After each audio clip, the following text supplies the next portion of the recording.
Although I do find it interesting that like there's like a trend the last couple of years where podcasts are on YouTube.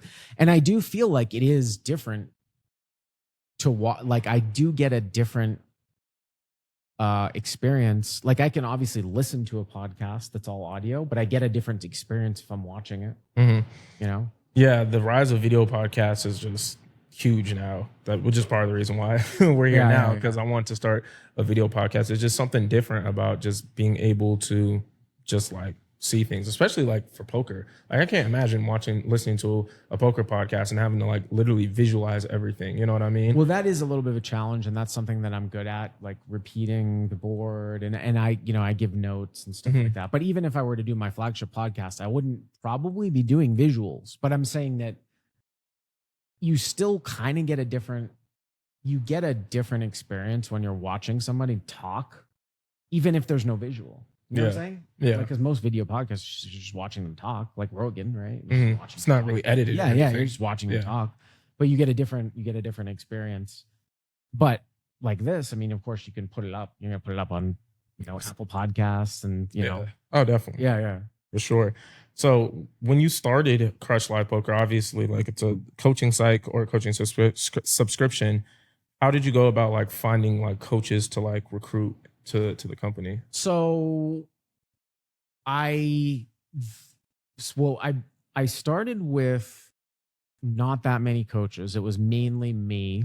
At the very beginning, it was just me. Yeah. Then there were people that I had seen play, like on Live at the Bike and on live streams. I'm like, oh, people would know this guy as like a crusher. So it wasn't even somebody that was just somebody that was random. It was usually people that people would know from watching them play poker on like live streams.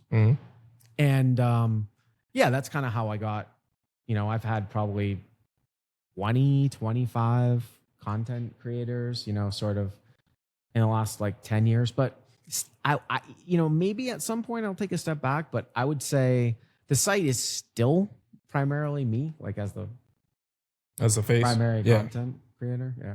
Okay. Now I don't object to like stepping back and like getting some, because like I said, probably some of the most challenging part of my week is actually creating the content. Sometimes I'd be like, maybe I don't have to I would always do my YouTube call-in show, because I think like a lot of people know me. Yeah. But I got a lot of like guys that do really good stuff, like in the wings, that could sort of, and I have a lot of older stuff that just stands the test of time. It's kind of like somebody comes onto my site and they subscribe, like, well, where do I start? Well, I have like different paths, like different sort of courses, like how to, and that stuff's going to stand the test of time. And a lot of that stuff's me as well. So I don't know if I necessarily have to do as much of the content. It really depends on, like, for content creators, like, do you, if you start to blow up a little bit, like, do you like the business side of it? Do you like continuing, to create?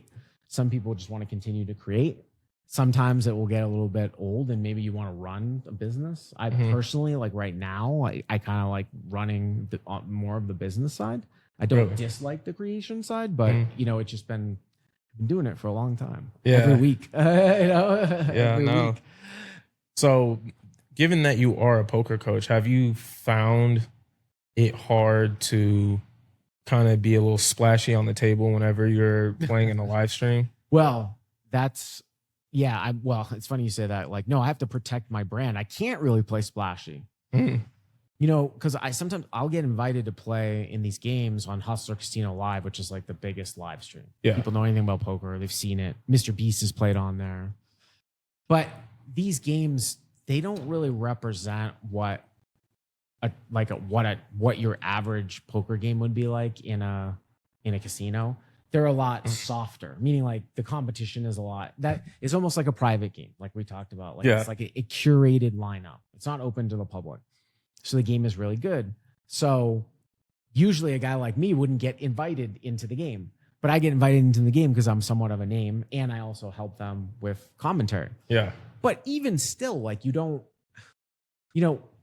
winning poker a lot of times is like not playing many hands. It's called playing tight. Like, you're only going to play like 20% of your hands. Well, I don't want to just play 20% of my hands and then look like a big nit. But at the same time, I can't like look like a total idiot, right? You know what I'm saying? Yeah. Like there's a balance. There's a balance, and it can be somewhat challenging to be a poker trainer. You know, try to play somewhat splashy, but don't win.